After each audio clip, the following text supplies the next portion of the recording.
Good evening and thanks for being part of tonight's Melbourne Conversations. The event is Building a Sustainable Melbourne. My name is Councillor Arron Wood, Chair of the Environment Portfolio at the City of Melbourne, and I've got the pleasure of being your moderator this evening.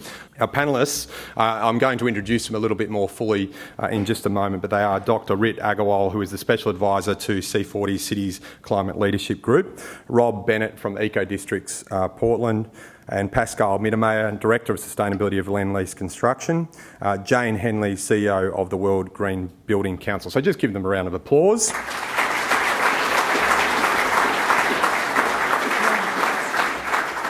So Green Cities is an annual event which brings together property owners, designers, architects, planners, community leaders and policymakers. It allows them to share leading practice that will create better buildings and spaces, allowing people to connect and create positive impacts for our environment.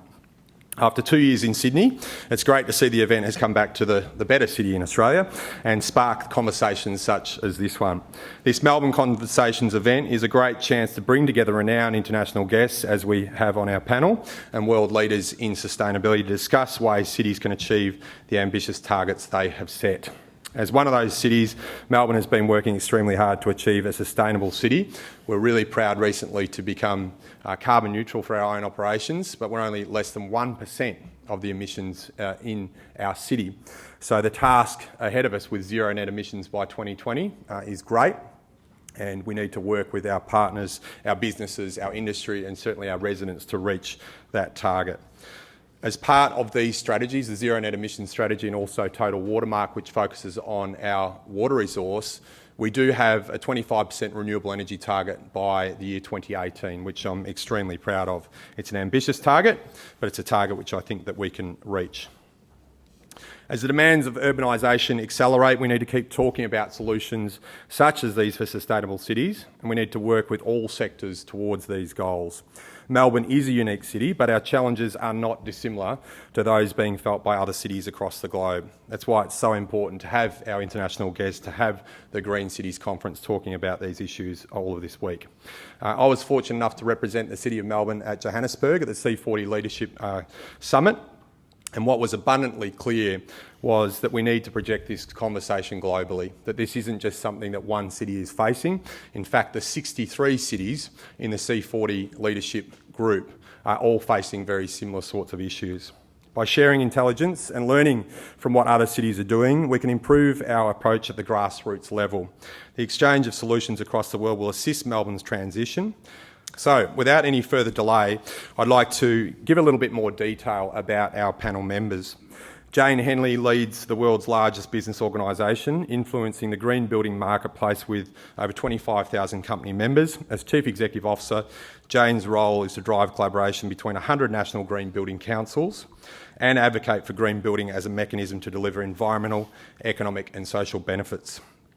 Jane's background in business development sets a positive entrepreneurial agenda for transforming the building sector towards sustainability. Dr. Aggarwalla works with the Bloomberg Associates, advising no less than Mike Bloomberg on his appointment as the city's ambassador for the UN. He was a special advisor to the chair of the C40 Cities Climate Leadership Group, and he led the development and implementation of Plan YC, which was Mayor Michael Bloomberg's long-term sustainability plan for New York City. Rob Bennett is the founding CEO of Ecodistricts, and he's a recognised leader in sustainable cities movement with 16 years of direct experience shaping municipal sustainable development projects and policy at the intersection of city planning, real estate development, economic development and environmental policy. Pascale Mittermaier is responsible for Lease Europe's overall sustainability strategy and implementation across the major business areas, including retail assets, development projects and construction activities. Lease is the heart of some of the biggest urban regeneration projects in Europe. So, let's hear from our panellists.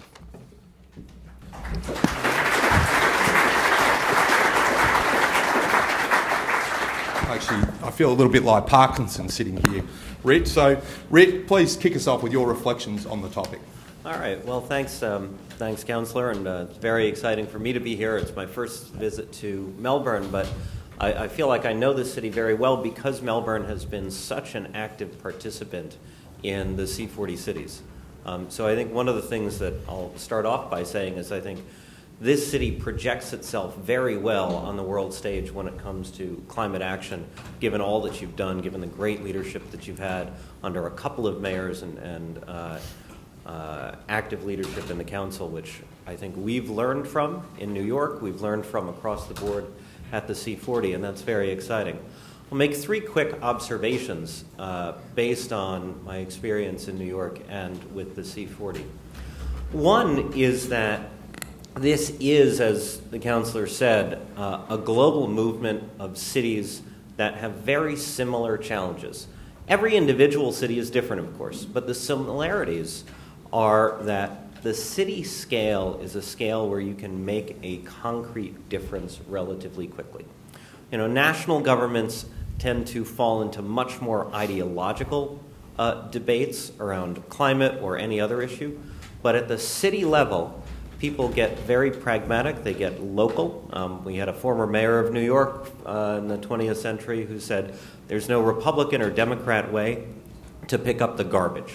And it's that kind of pragmatism that gets you out of ideological disputes that I think is one of the reasons that cities have moved forward. And you see that in places like Melbourne, you see that in New York, you see that in Portland, you see that in Europe, all over the place. The second thing is we definitely see this picking up steam. Right? The C40, one of the things we do is a biennial survey of what cities are doing around the world on issues related to sustainability and climate change. And we have seen in the last 2 years a doubling of the number of policies, programs, and initiatives that have been put in place across the C40. It's really remarkable. We've cataloged 8,000 separate actions that the 63 cities in the C40 have done. 41% of them in the last 2 years alone. Right? So what you see is a dramatic uptake in what cities are doing. And what they are also doing is they are stealing good ideas without shame and with great glee. Right? And that is fantastic because, again, you've always got to modify ideas when they travel from city to city. Nothing works in a cookie-cutter way. But what you can do is take the lessons from other cities and adopt them quite quickly. We've seen that. 2 years ago, there were 6 cities in the world that had bike-sharing programs.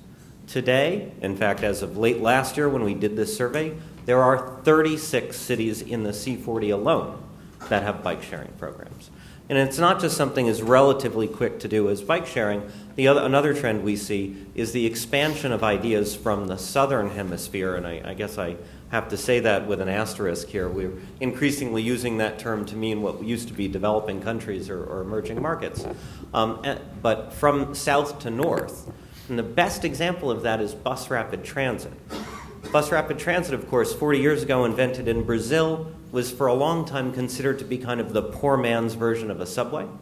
Today, more than half of all the operating BRT systems in the world are in the developed countries.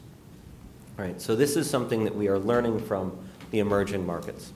And the final thing I'll say is that another phenomenon we see all over the world, and I think will be quite relevant here in Australia, is the fact that the cities have consistently been driving national governments.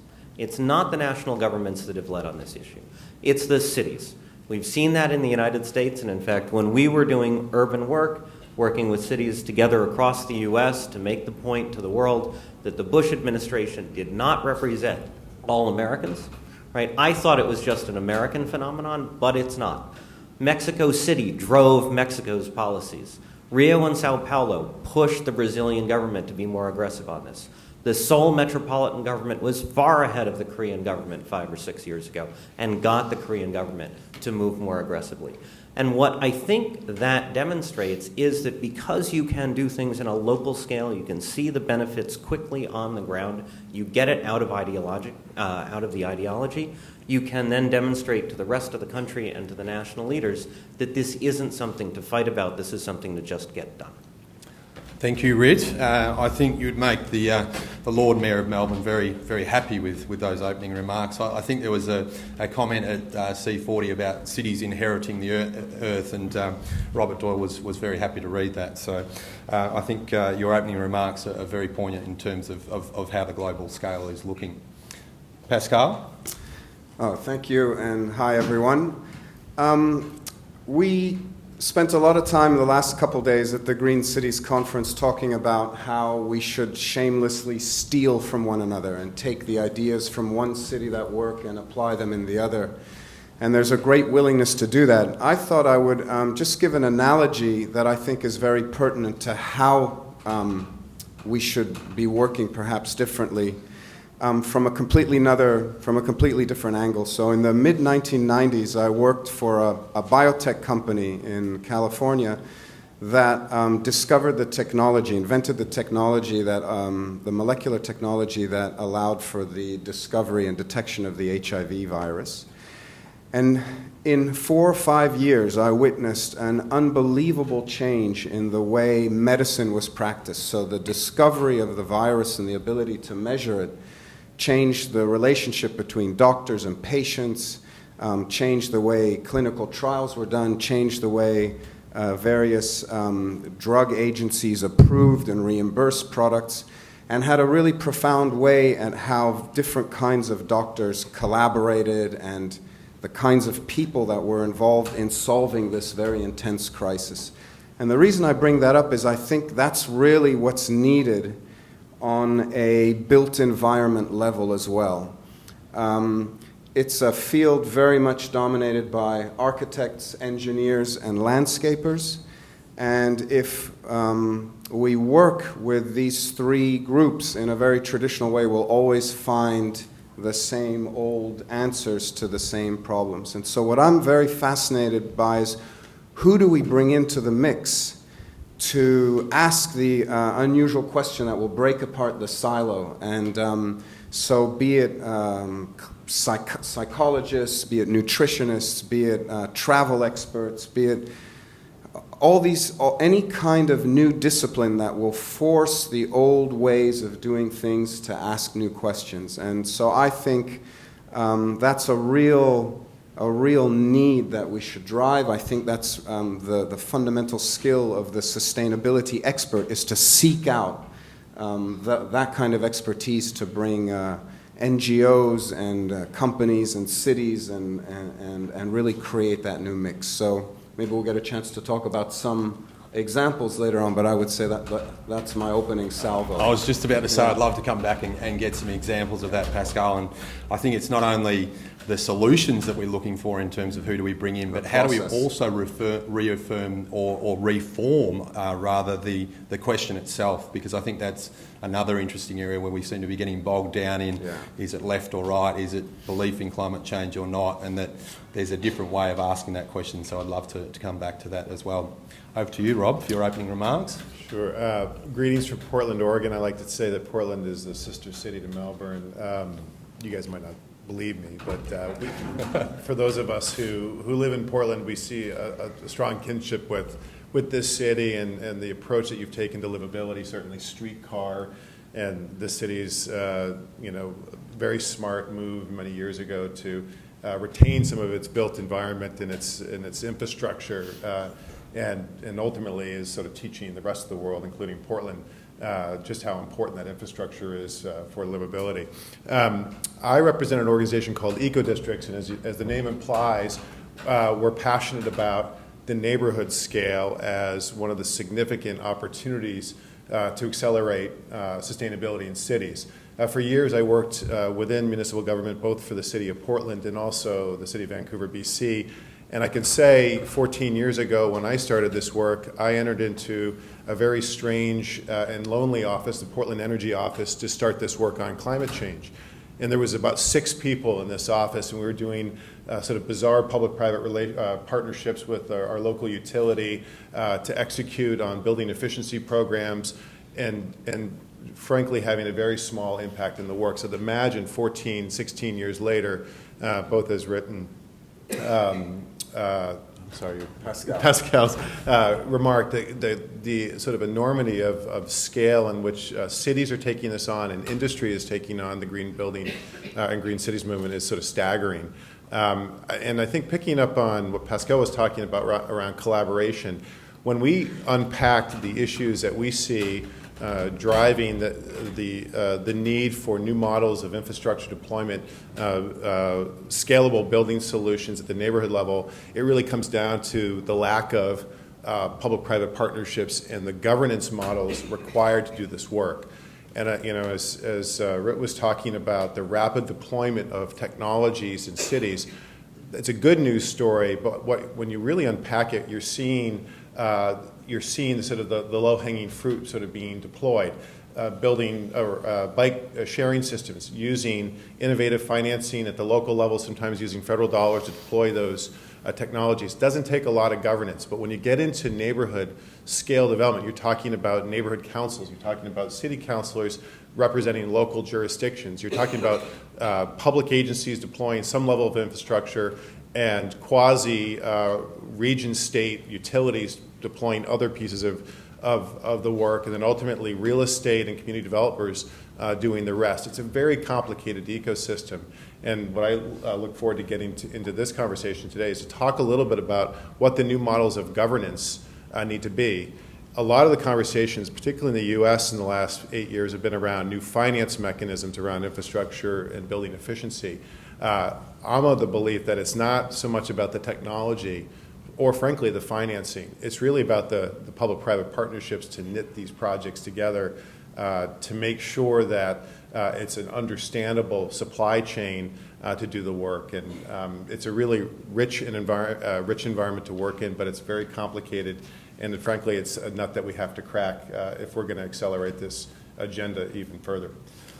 Thanks, Rob. I couldn't agree more. I think one of the interesting projects which City of Melbourne is embarking on is how do we value environmental infrastructure and even putting a price on that. And I feel like those are conversations that I was having when we were in university, and that's many years ago now.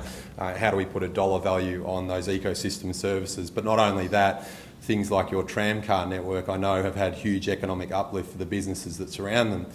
And yet still when you go into cities and say that you're going to put in a new public transport network, there's all the naysayers who say it'll ruin streets and ruin businesses. So how do we get past that is an interesting question to touch on as well. Right. Thank you. Jane, your opening remarks, you get your lucky last here. You can sort of cherry pick some of those pearls of wisdom and tie them all together. Thanks, guys. My accent's a little bit closer to yours, so hopefully you'll understand me a little bit more clearly. The Green Building Council movement started about 15 years ago with leaders from the property sector, a lot of developers and people that you maybe not, so aware that actually care about these issues, came together and said, hang on, let's look at our industry. We use about 50% of the raw materials that come out of the ground. We produce about a third of the carbon emissions that get put into the air through the use of the buildings. We use about 40%, sometimes 80% in cities of the energy that's produced in the country, somewhere around 20% of the wood that's harvested, and basically looked at the impact of our industry and we went, we know we can do better. And so there were groups called Green Building Councils where players and leaders from the industry came together and started looking at how we do better by ourselves and not just waiting for government, not waiting for enlightened politicians to come and say, actually, we do have a role to play here together. And so the green building movement has grown, as you heard before, to 100 countries now, having these organisations of industry leaders that look at how we can do better. And they've defined green building through voluntary rating systems that sit very separate to building codes. You know that building codes are very formal, they deal with health and safety issues, they connect to the regional plans, they deal with all of the, the hard issues that need to be covered by everyone. They do not set aspirational targets. They do not necessarily set aspirational energy efficiency targets. They certainly don't speak to climate change and to environmental impacts in a broader sense. And so the building industry has really taken it upon itself over the last 15 years to define this best practice green building, we're calling it, and looking at how we educate ourselves, how we upskill ourselves, how we work better, like Pascale said, to integrate the value chain and actually do a better job. I think we've made a great impact over the time. There are a higher concentration of green buildings, certified green buildings here in Melbourne than anywhere in Australia, so you guys are leading the way, so well done on that. But now we've realised that one building at a time is not enough. It's not going to solve our city issues. One building at a time is not going to talk to the issues that Rit talked about of connection, of all of the infrastructure. And so, I mean, us sitting here on a panel, of a diverse panel with politicians, this is the way of the future. This is how we now build on the capacity that we've built as industry leaders and connect to politicians and connect to the officials within government to look at, yes, how do we actually create the future we want? Another thing I think is important from our perspective, or one of the things that we do, is because we know that building codes are the minimum and the bottom that everyone has to meet if you're going to build a building, our role is also to cheerlead and champion increasing policy and making sure that the bottom line actually increases over time, and that there's a sort of level playing field for all of the industry players and standards increase over time. To really meet the innovation and change that's happening within industry. So we're kind of cheerleaders behind politicians that want to make progressive policy. If it's one thing, Jane, that politicians like, that's a cheerleader. So you'd be very popular, I think. I think the opening remarks, they really do set the scene in terms of, I think, the magnitude of the problem, but also some of the potential solutions as well. And I think I agree with you completely that we've got quite a diverse set of experiences and also skills. And, you know, coming to Pascale's point that it really is going to take all these different types of people to bring not only change, but rapid change.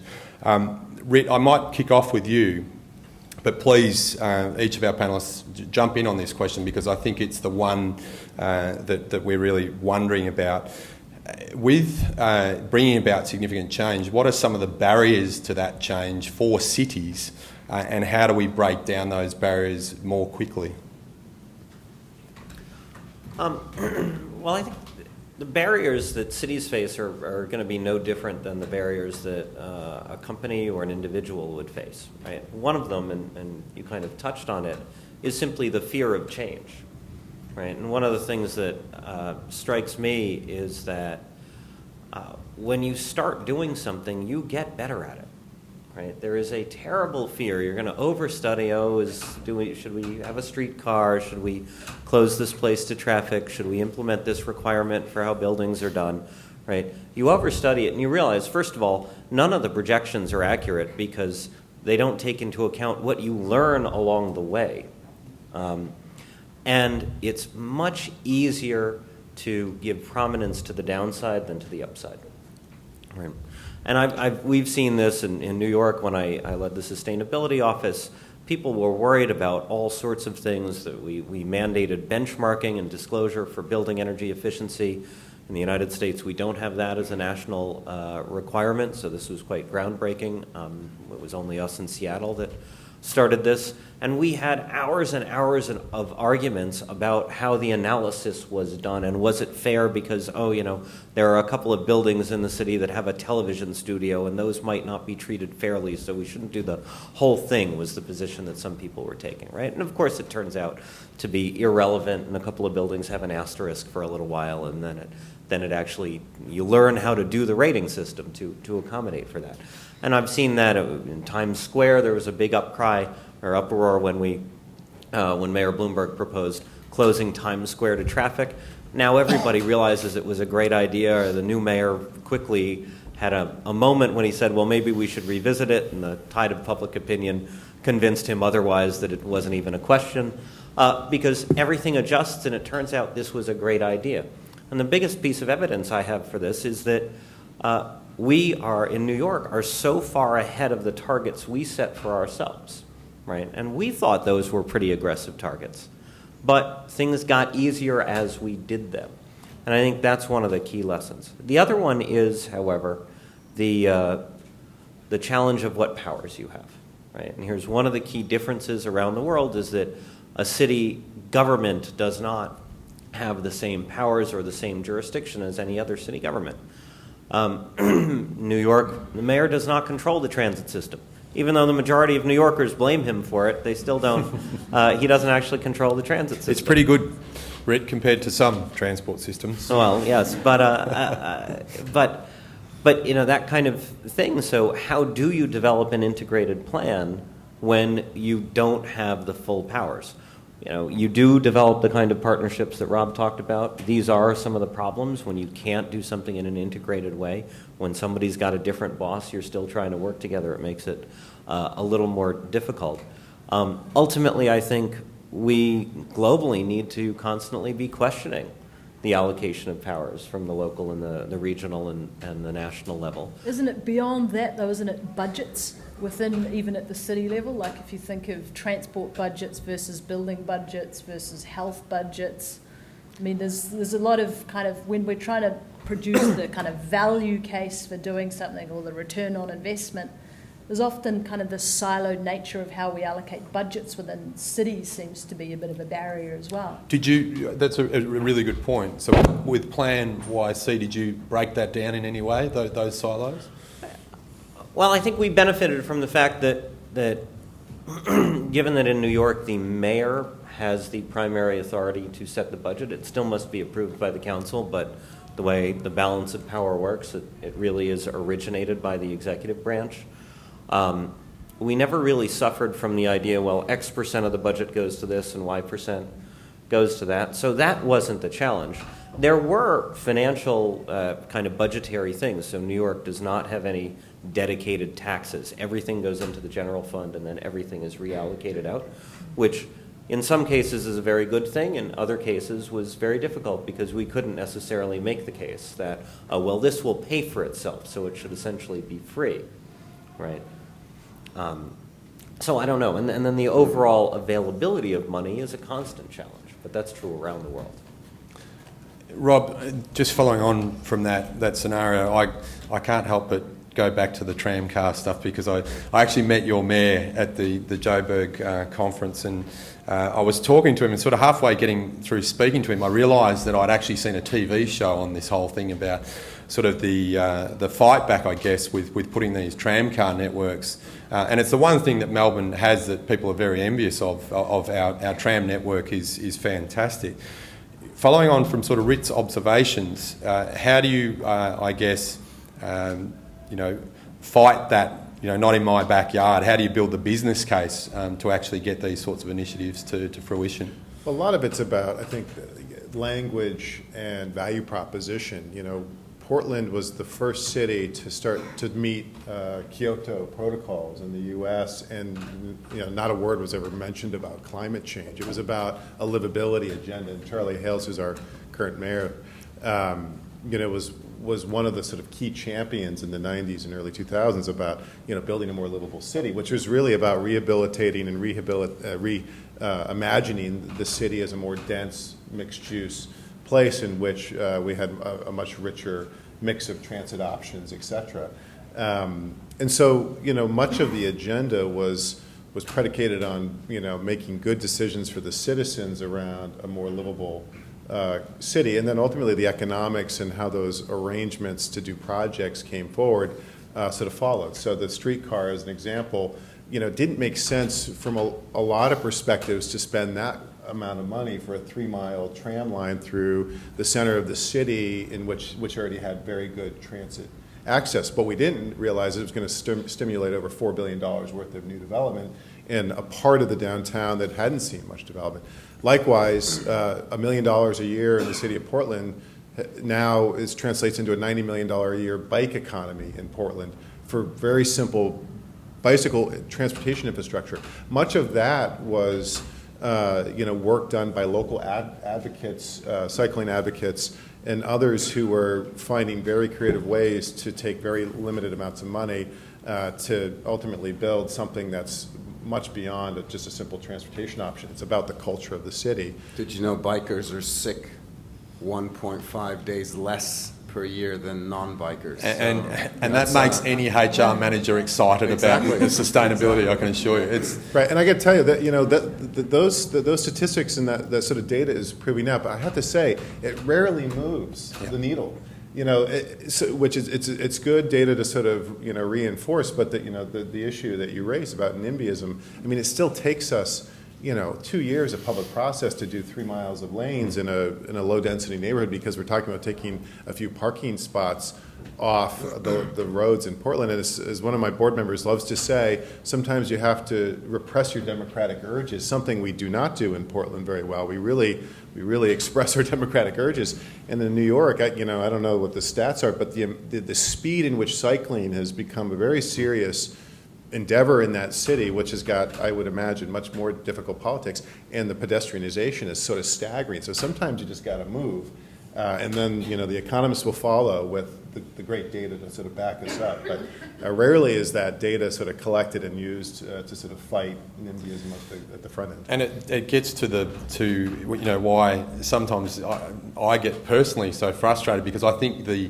it's so obvious that this solution is good for us, it's good for your health, it's often good for the bottom line. So why isn't it just being done? And I think we still, no matter how many times we prove, whether it be technology or public transport or any of these things, we're still fighting that situation of people not wanting their patch to be changed in any way, and that's a difficult one.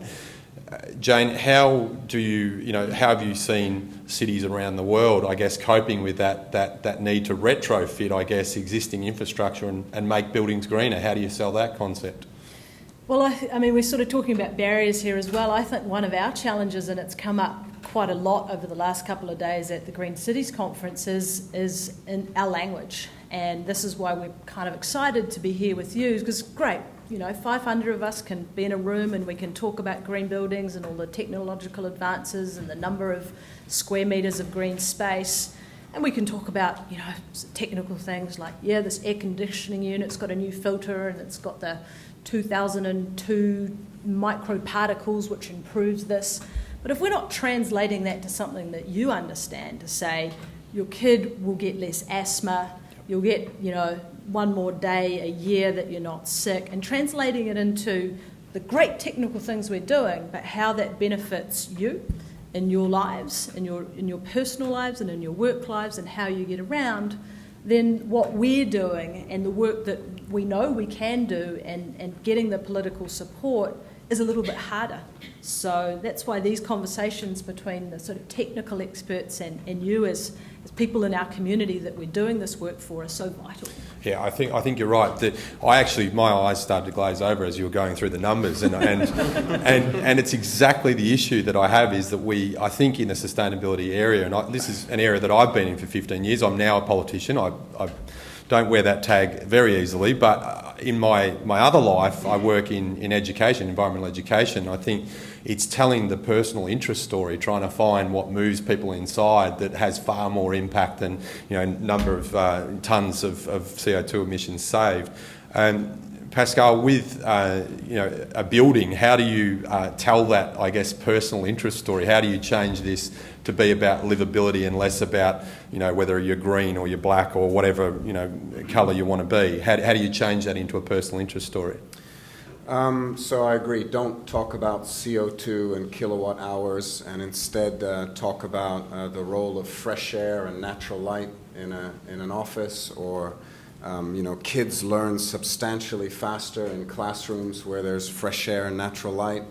We did an interesting little study where we took 2 groups of about 18 youngsters in their mid-20s who worked at Deloitte's, and we put half of them in a room with no windows and no fresh air and no plants, and the other half in a beautiful room with sunlight, fresh air, and lots of green. And they had to underline the letter B in this magazine article, and they had to answer some very basic multiple choice questions. And the difference in the results was incredible. 20% faster, 19% more accurately. And so if you could translate that on a much broader scale, which CEO or office manager or mayor wouldn't be interested just in the pure well-being and productivity? So we need to move away from measurement and all the things we can't do and all the don't eat meat, don't fly, don't do all these things, and instead talk about health, well-being, healing, restoring, all these kinds of things that I just think are much more real things. And I think too, again, if you look at why did some of our biggest organisations want to locate down to Docklands, it's because they could build buildings which were 5 or 6 star, and what they knew was obviously that was good for their branding and their image, but they knew it was also good for their staff health and well-being, and that was greater productivity, so that all of these things actually had an economic uplift as well as an environmental reduction in terms of impact. So I think I agree with you. I think it's these, how do we tell these personal interest stories? We still need the robust data for when we're sitting in a council chamber trying to make a decision about where funding should go. But what ultimately moves everyone else, including ourselves, is those personal interest stories. I'm going to change tack a little bit from personal interest stories to money. Because I think one of the other difficult thing is trying to get the money to pay for these things, even though they do have these fantastic returns, whether it's light rail or green buildings. People still say, well, how much is it going to cost me, instead of looking at the full life cycle analysis. Rid, I want to come back to you on this because not only because I Wikipedia'd Mike Bloomberg's bank account, and he's a very wealthy man. So I think he and I together were worth billions.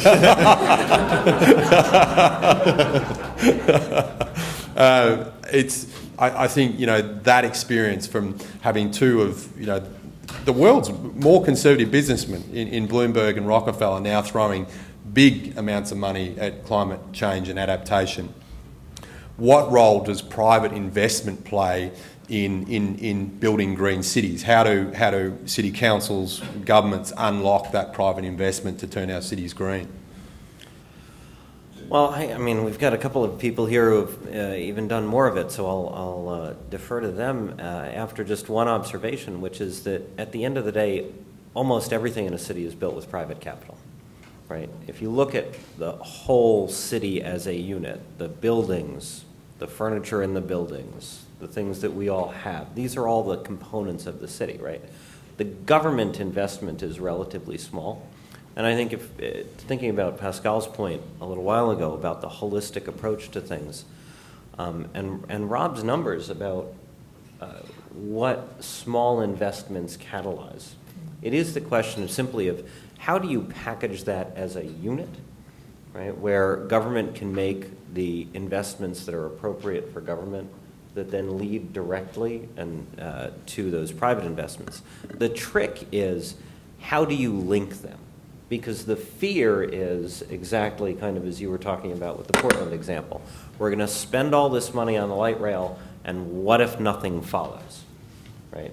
So that's the fear. So the only real question is, how can you link those two so you know it's a good investment? And the final trick would be, can you develop the mechanisms to capture that so you can enable the government investment in the first place?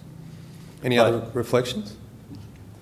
I think because it's that I agree with you completely, Rid, is that ultimately, what government puts in, even to infrastructure or any sort of the fabric of the city, pales into insignificance when you look at the private investment.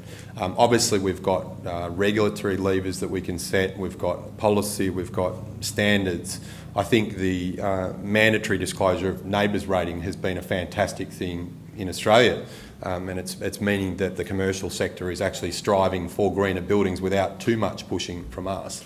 What else can we do? I mean, I think the way Rich just framed it is really, really important, because the conversation, particularly in the U.S., doesn't sort of fall that way. It often is about sort of the government spending good money after bad, and it doesn't add up to anything. When government sort of is being as effective as possible is unleashing private capital in a way that helps to, in essence, extend that capital further and further, so that those investments are protected and ultimately there's a good, solid return on that. I think there's sort of an intriguing movement, I think it's quite small in the U.S., about sort of categorizing public investment and being able to capture a return on that public investment to be invested as sort of angel capital, and so that we're thinking strategically when we invest these small amounts of dollars that they will have a return, and that ultimately you start to bring more market discipline to some of those investments, and trying to understand, which we've got good data and the ability to understand what those investments ultimately can reap. I think that's going to be the biggest challenge. Certainly in the U.S., cities are becoming increasingly burdened with the need to spend, to be sort of the first option to build infrastructure. It used to be the federal government, for instance, used to build a majority of our wastewater treatment facilities and stormwater facilities in the U.S. It's no longer the case. Portland now has the second highest stormwater rates in the country because we just spent $1.5 billion fixing a combined sewer overflow problem. And so that's a challenge for local government to, in essence, to be writing the first checks and ultimately trying to figure out what those investments are, to have private utility companies, for instance, follow to extend that early investment and ultimately keep costs as low as possible. So isn't the skill you're describing is one where you need to have the expertise to understand really well how government works? You need to understand how to write applications or how to influence how legislation is done, so that those kinds of things can be driven towards the correct, the desired outcome. How much is the private sector thinking about how to, if you like, not so much influence government, because we know after every election the men in black suits are up in Canberra doing their thing, but how much is, some of our big developers, how much are you thinking about how you can work with local government to make our cities greener? So I think that's one of the key topics we talked about in the last couple of days. Is if I take the example of the project I'm working on in London, where our ambition was to capture, to not waste any rainwater, to capture all the rainwater and then have it flow into a natural bioswale. So no underground storage tanks, no pipes. Well, we had to change the way the planners thought about inner city swales, and the best way to do that was to take them to a city where that already worked. And so this is a great example of networking various cities together and understanding how to get that story across. I think that stormwater one's a really interesting one, because we've just had a new amendment passed where any development over 50 square metres now has to fulfil a number of stormwater requirements, which is as much about retention on the development as it is about filtering and less nutrients flowing out.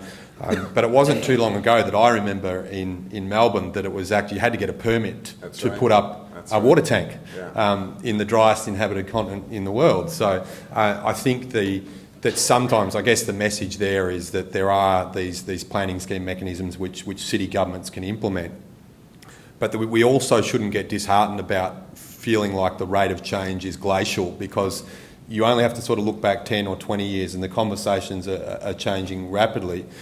Jane, again, in your sort of walk of life, how have you seen the conversations changing in terms of green infrastructure? Because I feel like there's been quite a major change, even in the last couple of years, in the private sector, and that in many respects we're now seeing nation states lagging behind the private sector in terms of how they're pushing.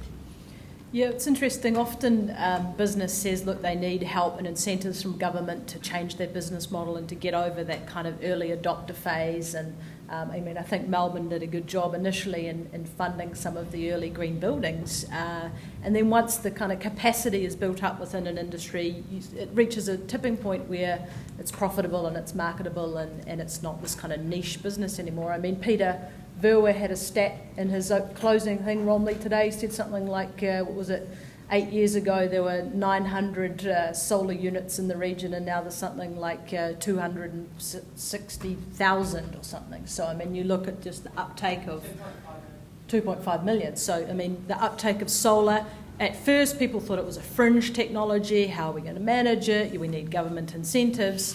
Now pretty much any new home that'll be built will have solar because the technology makes sense. So this kind of the inertia that's involved for business can be helped by government. Short-term, time-limited investments and getting over that sort of early market transition, I think, is a good role for government to play. But then, a lot of these things, business figures out themselves. Business is good at communicating with the public. Once the public have the right information and that dynamic and that kind of virtuous circle unfolds, change happens quickly. And this might be a very obvious question, and I might sort of regret asking it.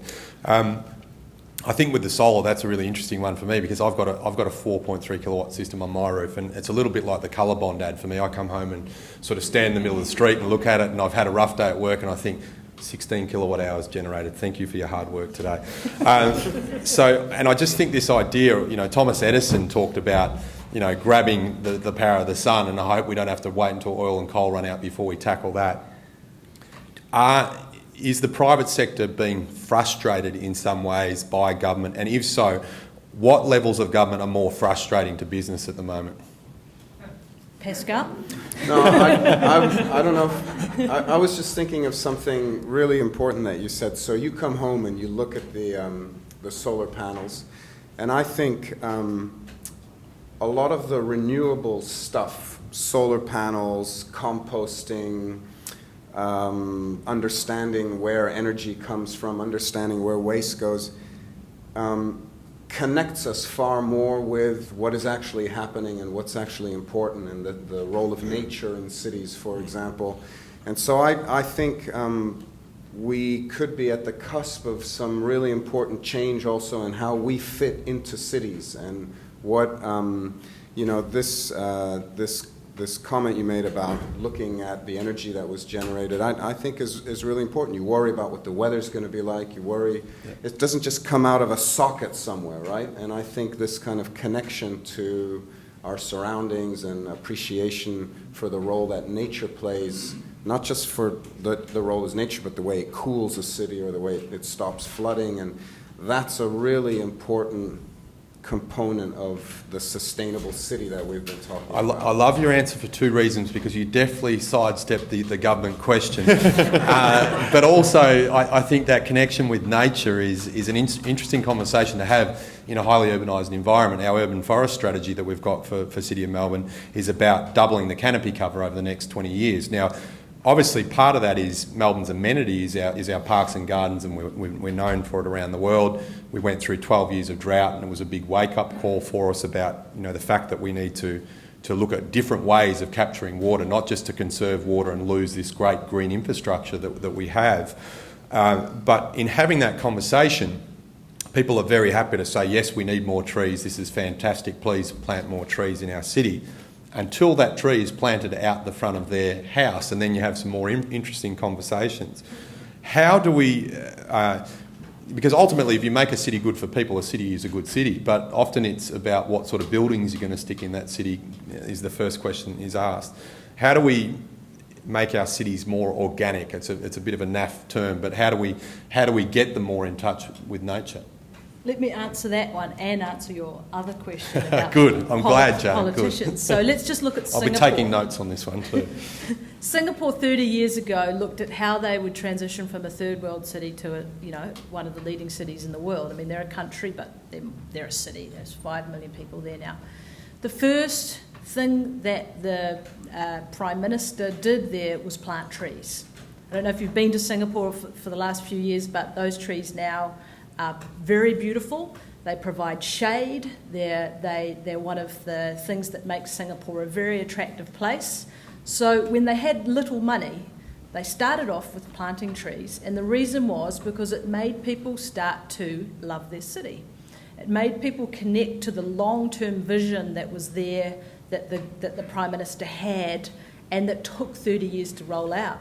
So coming back to the other question, one of the challenges is short-termism of politics. These issues are long-term issues, and when we have short election cycles, when we're flip-flopping on from left to right and, Republican to, whatever we're going to call it, but these issues are long-term issues, and when we can have some of these topics that are non-politicised, then we'll be making progress. I couldn't. I'm a politician, and I couldn't agree more with you. I think, when you're talking about the sustainability, the term itself is a long-term term, and the Lord Mayor likes to relate this story about when Melbourne took the most livable city crown off Vancouver, and he texts the Mayor of Vancouver at midnight just to let him know that we'd taken the crown because he thought that he would like to know. I had the pleasure of actually meeting the Mayor of Vancouver at the C40 summit, and I confirmed that story with him. That was my first order of business. But I think, when you look at livability, livability actually has a time base on it, because you don't remain the most livable city if you're also not one of the most sustainable cities. One of the biggest frustrations I have at the moment is the Metro 1 rail project, which you may or may not have heard of, but essentially it's 5 new underground stations for our city. It's Infrastructure Australia's #1 project, and yet it has been turned into a political football, with one side of politics saying we support it, the other side saying we're not so sure about it. With that major infrastructure investment, do you have any examples in your parts of the world, or indeed your travels, where that major infrastructure question can be taken out of those political cycles? And if the answer is no, that is fine too. That's a tough one.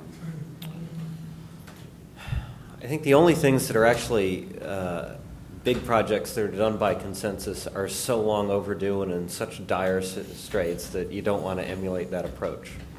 For better or for worse, right? Contention is part of democratic governance, right? And so for the countries around the world that rely on democracy, you're always going to have those debates.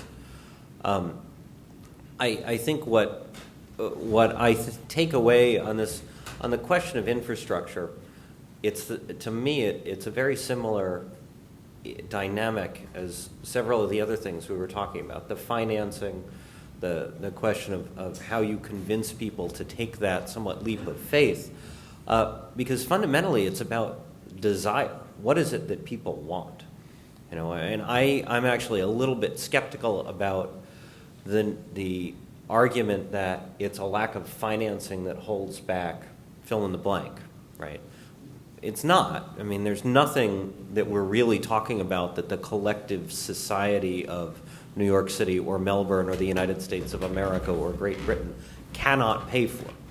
It's the question of what are we willing to pay for, and how directly are we willing to face what it costs, and what we're currently paying for, are we willing to face how much those things cost, right? And so a middle-class household, if they want a swimming pool, chances are they'll find a way to finance it, right? They don't sit around in a building in the commercial market that feels the need to upgrade its lobby or its facade. You'll find the financing, right? So the question is, how do we make green so desirable that you go out and find the financing? I think Neighbors is doing that. Certainly that was the theory behind mandating benchmarking in New York City, and I think we're seeing the impact of that. But it is also around, are you willing to make the leap, willing to make the sacrifices, willing in some cases to put up with the fact that there are going to be people who don't like the decision, there are going to be losers, right? You can't, somebody is deriving benefit from too much free parking, right? It's a lot of people who own cars, who maybe when faced with the cost of what it really costs to store that car in an urban environment, it wouldn't be worth it anymore, right? So that's a choice. You're taking away something that they're getting for free and reallocating it to a higher purpose, right? And so the question then is, does the collective democratic society, through the procedures so you don't violate, a minority's rights, but are you able to push change? And that's about, does the society agree on a broader vision, right? No company makes a strategic shift that's all about what the accountants and financial projections say.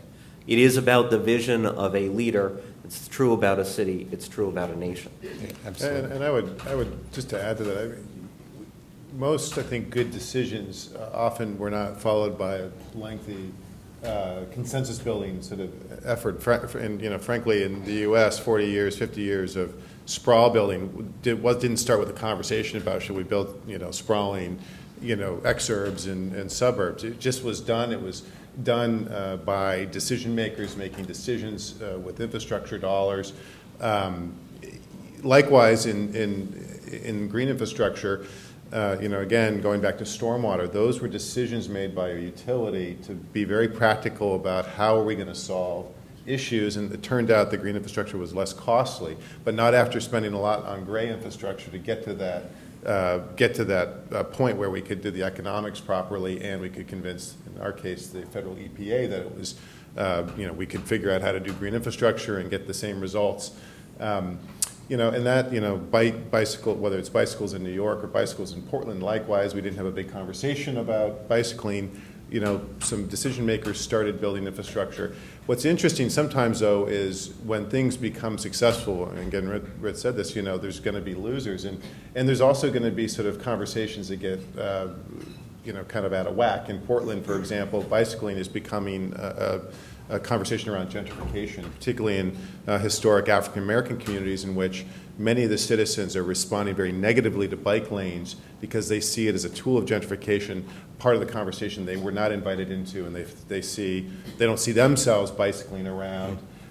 Sometimes these conversations become very odd, and you have to stand firm in what that infrastructure is doing, and ultimately broaden the conversation, but not to start the investments. I think to ultimately scale the investments. That's where the conversation's I'm glad you mentioned bike lanes, because they are one of the fun topics for the City of Melbourne, and you can be guaranteed you can do a million things, and then you try and put a bike lane across Prince's Bridge, and you get 6 weeks of front page coverage on the Herald Sun. So it's an interesting one. We're going to open to questions in just a moment. So just get your hands up ready to go, and we'll have the roving mic come over to you. Just while we're getting those roving mics ready, just a really quick one, 2 or 3 things. We'll start with you, Jane. So I'm sorry you don't get the time to think of your 2 or 3 things. 2 or 3 things that a green city absolutely can't not have. It has to have these things. What are they, these 2 or 3 things that a green city must have? Lots of green buildings, public transport and trees. Good. Lots of fun. Oh yeah, coffee. Access for all, so they can share in the opportunities. And awesome neighborhoods, walkable, awesome neighborhoods. Right, so it's about equity as well, though, Rob? Yeah. Pascale? Clean air, proximity to walkability or permeability, and no congestion. And maybe my third one would be lots of nature. I think you say windsurfing. Yeah, in a city. I could see that on the arrow. Yeah. Red?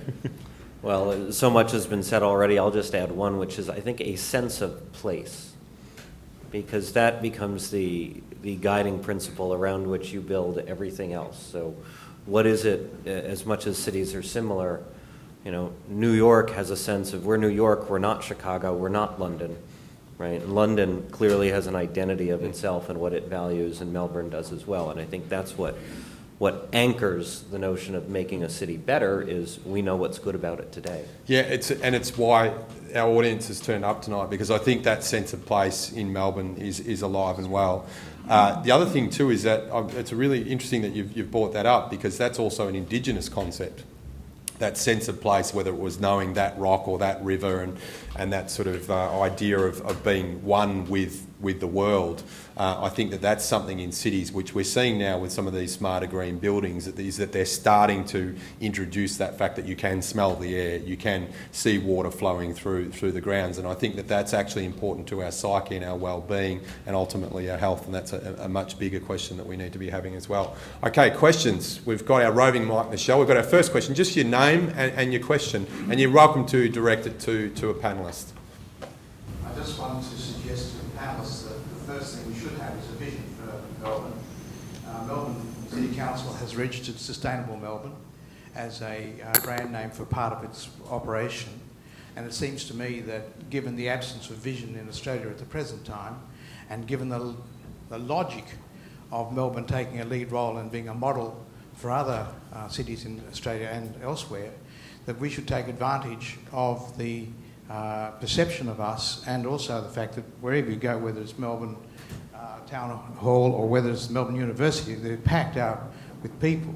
We should really have an opportunity to put a motion to the council that they adopt Sustainable Melbourne as a way in which we unite underneath a banner, something which provides an alternative to business as usual. And your question? I wonder what you think of that idea. Great, well done. Very well handled. So uniting behind a common vision and obviously residents having a say under that vision. Your thoughts?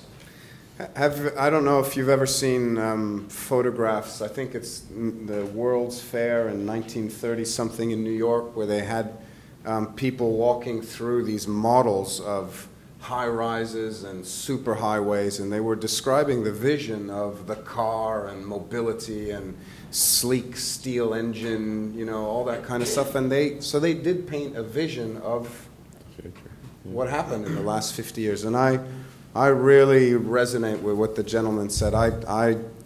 We don't have today this really positive vision of, imagine if you lived in a really energy efficient, smaller home with a green roof and you didn't need a car and whatever it all is. We haven't packaged that yet the way the consumer world packages all the other stuff for us. And it's really, we're really missing that. And I think the word you use in terms of packaging it up, I think that's the key. I think elements of that vision are being sold, but it's this fact that this is all interlinked, that if you have a healthy house, you have a healthy person, that if you introduce bike lanes, you have less obesity perhaps. Those sorts of, I guess, more packaged narratives are a little bit disjointed at the moment. So I think something that we can sell much better and more holistically.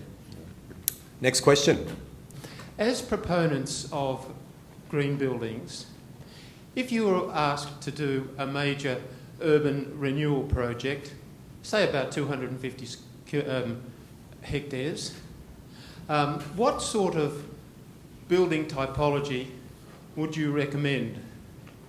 Would it be tower blocks on podiums, or would it be 5, 6, 7-storey buildings, or something else?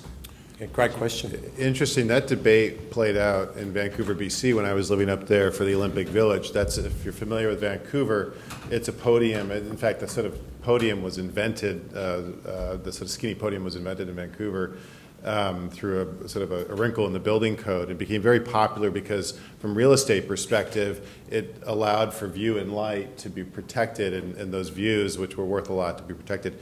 Well, fast forward 10 years after that podium had been built hundreds of times over, they came to the conclusion they would rather have more of a European-style footprint, 5 to 7 stories, kind of like Washington, D.C., or many cities in Europe, where your zero lot line and you're sort of denser on the block, and ultimately your density is much higher than the podium. So some cities are having that debate, like Vancouver, and then they have opted into the future to go more European. That's my belief as well. As we, in cities like Portland that are quite low density by most city standards, where you need to really crank up the density, zero lot lines particularly on the transit centers, try to protect housing inside if you have some single family. But really the high streets become more European in nature. It's a very timely question, and I think our gentleman asked this with that in mind, is that we have 2 major renewal areas in Fisherman's Bend, and obviously Docklands is a bit further along the scale. Is there much, Jane or Pascale, done in the way of how many people can you fit in more medium density scale development compared to very tall buildings? So we, with the help of our friends from the Green Building Council, recently did a workshop where we tried to understand what constitutes a sustainable tower. So how can you replicate in a tower many of the things that you have, say, on a street? And the discussion very quickly moved from the design of the building to, for example, what kind of data management can you do? As you walk into the lobby, can you project certain things where you can create a sense of community and a sense of the feel of a smaller scale home? So can you use, for example, data management as a way to stimulate people who have similar interests? Can you then link what's happening in the lobby to information that's sent up to each of the various units? So it's a really, really interesting question. I don't think there's a magic formula that says it's better to be high-rise or low-rise, but how do you create community in either setting, I think, is the important answer, or the important question. Yeah, I think that's the key point, and I know there's some interesting examples in Asia where they don't have the option for doing anything but high-rise because of the urbanisation and the huge demand on getting people into big cities. And they're looking at options of connecting high-rises together, having actual public space that, you know, enables people to run and walk and have trees and have kind of communal space within a high-rise. And we don't see that here. So when we think of high-rise, we think of separate buildings, not particularly flexible in terms of the nature of use. But I think there's a whole new kind of imagination of what a high-rise could be and what could constitute, you know, the levels and what could happen on the different levels. So I think there's some interesting things happening up there. And it's interesting because, and I think the point you're making is it's not either one or the other. There is good development and there's dumb development, and that, you know, even high-rise with the right setbacks and the right design and all those sorts of things and how it interacts with the streetscape can actually be at a human scale, even though it's quite a tall building. So it's an interesting conversation to have. Question about the property market. Melbourne's seen a huge boom in residential property developments recently. Any investment by a developer in making an apartment sustainable, insulating and renewable energy, etc., that gets passed on to the user as reduced costs. But we haven't seen much of an effect on the property value. Is there hope out there? Do you have information about sustainable residential apartment buildings actually having a higher property value? And what can you suggest that we can do to intercept that, to increase the value? Great question. Yeah, that is a great question. So in the UK, in the last 3 years, energy prices have risen by 20%. So let's just imagine that continues, maybe not at the same rate, but continues for the next 10 years. Any home that deals with that situation in a better way will be more valuable. The same is true for water. The same is true for any kind of sustainable feature. So I'm very, very convinced that as things get more extreme, I think the value will play out in an even stronger way. I think one of the things that rating tools do is that they try and define that value so it's saleable. So if you look at a 5-star, Green Star office building, they know that it's worth more and it's certified and it's third-party verified. And so that value can be on-sold because it has this verification. Like your organic banana, it costs a little bit more, it's got the label on it. So a labelling system that says that this is beyond code and it's got these features is a communication device between the buyer and the seller. So we need to see more actual third-party labelling of homes, and that will help that conversation occur. We have the CEO of the Australian of the Australian Green Building Council here. She can talk to this. Welcome our new panel member. Yes. Hi, Romilly Majew, CEO, Green Building Council of Australia. You're absolutely right. It was the office market that moved first. And there is a Green Building Index, IPD, run it, so it's independent of the Green Building Council and neighbours. And what they've seen is that there is a higher return on investment on green buildings, office buildings. And the reason being is the take-up in the office buildings has been faster. That take-up is now happening in the multi-unit residential tool. It is our second fastest moving tool. And so what you'll find is that value add of both the asset and then the building will start increasing. We're also doing some consumer awareness work because we're very aware that the asset of an office building is very different than of a residential tower because you've got so many multiple owners in a tower. So we're working with an independent group to look at how we can show that value. They've done it very well in New York. There's some fantastic green LEED office buildings in New York, and people move into them because their kids have asthma and they know the indoor environment quality in that apartment building is so much better than if they're in a non-green building. So it's just catch up. The more green buildings we get, the more research we get and the more we're able to show value. Thanks, Romilly. And well, let me put a plug into the politician on the stage, because this is where the disclosure and local public policy plays a major role. I mean, it's one thing to have the investment, sort of those who make make major investments in real estate to start to move the market, but disclosure law and required energy performance is a game changer in the public policy realm as well. Okay, so, and just thanks, Romilly, on that, and congratulations too on the Green Cities Conference this week. I think the other important thing is, you're exactly right, is what we're seeing in the city and through data that's coming in from the Property Council and even from some of our big building owners, is that if a building has a higher Green Star rating, what they're seeing is longer term tenancies. They're being able to charge a premium, and when you've got a big expansion of the CBD, with the mooted Fisherman's Bend, is you are seeing a competitive advantage for those green buildings now, which is hugely encouraging. In terms of the residential market, is you have got disclosure in the ACT.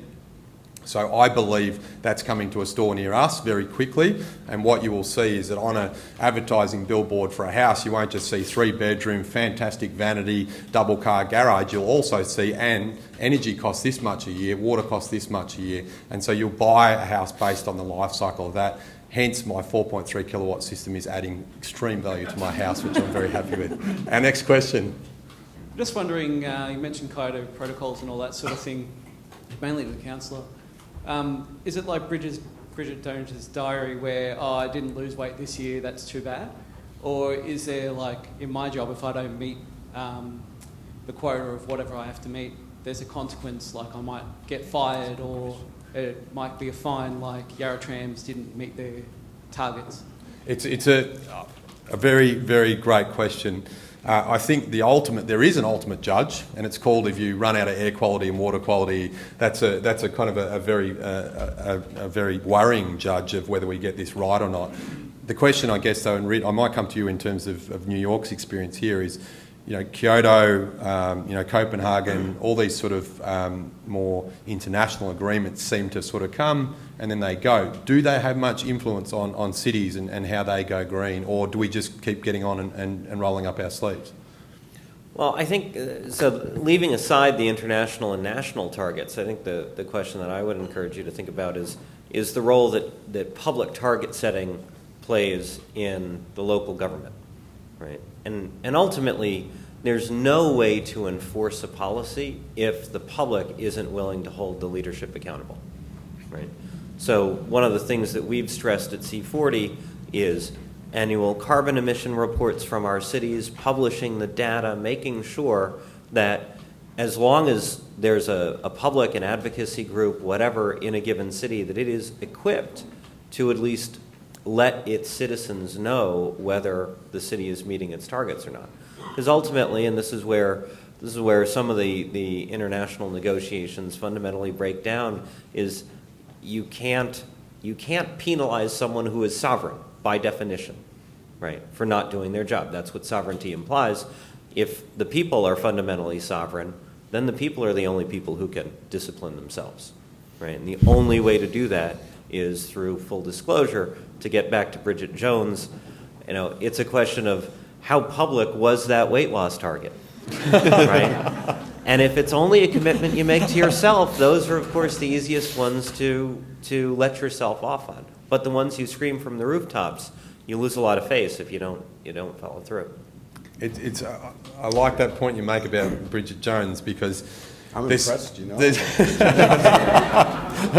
Are we sort of showing our softer side here, Red? I'm not sure. There's sort of two ways to go about it, isn't there? There's the stick and the carrot, and the stick says, if you don't meet your targets, you're a bad person. I think the carrot is, if Bridget meets her weight loss targets, then she's actually a leader in her field. And what I see is, particularly with climate change and climate adaptation, is there's huge risks if you don't get it right. But on the flip side of that, there's huge opportunities for the first movers, just like in any technology race. So I think, keeping an eye on the opportunities as well as the regulatory mechanisms is really, really important. And that's why I think the alternative energy space is so interesting. Over 1 million rooftops now with solar panels, and all those people vote. So there's some interesting decisions for people to make when they're considering sustainability, if it directly translates to whether they're staying in government or not, and that's a direct pressure that you can actually put on. Pascale? Perhaps just to add to that, so the opposite of what Rich just said is a couple of years ago in Germany, they made the decision to move away from nuclear energy, and Germany has never fired up more coal power plants than it has in the last 2 years, and has now reached record levels, the highest ever in the history of Germany, levels of CO2 emissions. And France probably has a very different track record, but the question is which of those two technologies do we trust in the most, and which is the better or the less worse of those two choices? So it's very tricky, and things happen along the way that then derail these carbon targets in a brutal way. Next question. We understand the effect on livability of urban heat islands, and we also understand the benefit you can get from cool roofs. Why do you think cities are so slow at the mandating of cool roof technologies in their building controls? I could answer that, but I'm going to throw to our panellists and then maybe just do a little bit on the end. I'm trying to resist this. Jane, why aren't we moving more quickly on green roofs, facades, walls? Because those buildings exist and they're owned by multiple different parties, it's very hard to influence a building once it's past building code. It's this whole dynamic we have around the existing building stock. It's very, very hard to get a building owner to act. Rit, you want to comment on this one? Well, I think so. Perhaps being overly brusque, but I am a New Yorker. It's cowardice, right? I mean, fundamentally, what you're talking about is the need for whichever level of government in a given place has the authority to mandate it, to go ahead and do it, and to face those people who say, "Oh, it'll cost me a couple of bucks more." And frankly, when you're talking about a cool roof covering, it is literally a couple of bucks more. And yet, for whatever reason, passing that mandate that says you've got to do it over a certain amount of time, maybe it's not everybody has to do it next week, you do it over 5 years or 10 years or whatever, but you've got to do it, that ought to be mandated. We're moving towards that in New York. It's not that hard. And the thing that I keep coming back to is you wouldn't stand for it if it was about safety regulations, right? And one of the things we did in New York, in fact, is parallel some of our green building mandates for retrofitting buildings and modeled them on things that had been done in terms of retrofitting buildings for safety. So in New York, 10 years ago, finally, they mandated that all large buildings had to retrofit to get sprinkler systems installed in skyscrapers, right? Massively expensive if you think about what that means for a tall building. So it was done over, I think it was a 20-year compliance period, right? So buildings could build that into their normal maintenance cycle. Well, when we developed the requirements that buildings had to improve their lighting, they had to install sub-meters in commercial spaces, so commercial tenants were paying for what they used. We modeled it on that. So it's the same kind of phase-in that they did, and that helped the building industry deal with it and understand it. But fundamentally, some of this stuff, you just say, you got to do it. It's unacceptable not to. Yeah, just to pick up on it, it's political. It's the lack of this industry's political appetite to do policy making. We're about technology. We're about trying to reduce the cost and ultimately convince the market one consumer at a time to make a decision. And public policy requires political muscle and alliances that, frankly, this industry hasn't have a lot of experience in putting together. I can tell you when we did rainwater harvesting, we fought the plumbing union in Oregon, and that was a very difficult union to fight because they're in talking to the legislature every day about all kinds of things. They're also the ones who got residential fire sprinklers required because it's not primarily from a safety issue. It's from it's more pipe. So you got to figure out those. You got to figure out those alliances. You got to work the politics, and I think this is an area that the green building industry is just lagging compared to some other industries. So if we just hang our hat on sort of technology transfer and bringing costs down as the mechanism. You know, in Portland, we talk about this all the time. We have to convince 300,000 homeowners to make a decision, a net present value decision about insulating their home and, you know, figuring out if they should get an Energy Star heater or not. That's a lot of flipping decision makers we gotta require, and versus a disclosure initiative or a required set of performance metrics at the time of sale. You know, we could be waiting a long time to get that net present value conversation started in the city versus rolling up our sleeves and having a policy discussion in lieu.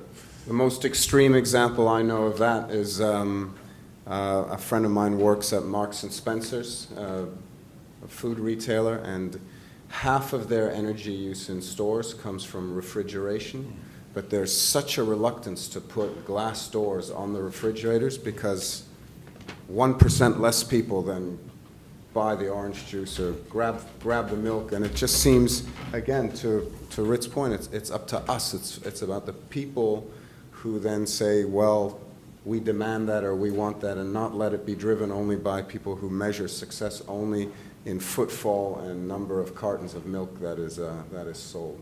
So it seems such a trivial thing, but it's almost an impossible obstacle to overcome. And I think we're fast. I could talk all night on these topics. We're fast reaching the end of the session, but I do want to just give a quick plug because it's very timely that just last month we launched the Growing Green Guide for the City of Melbourne.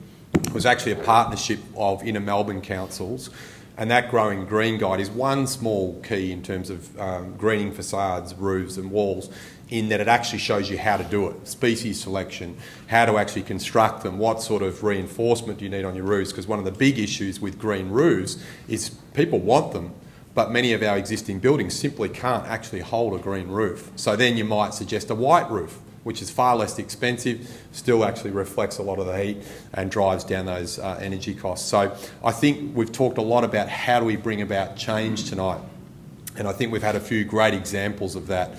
You know, whether it's Plan YC, whether it's, you know, retrofitting the tram cars in Portland, whether it's the green building councils coming together to show tenants, building owners, the construction industry that green buildings are not only better for people and better for the environment, but they're better for your economy in the long run is really important.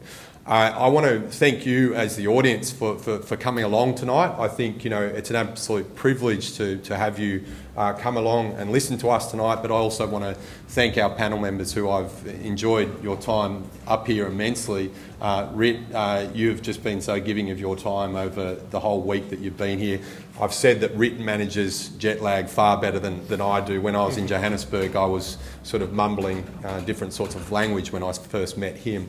But your time over this week has been fantastic. Pascale, your insights have been great. And I think too, Rob, you know, what Portland's doing is really quite inspirational, because if it can be done in Portland, if it can be done in Melbourne, it can be done in many cities around the world. And Jane, obviously the work of the Green Building Councils is just vital in terms of getting that message out there.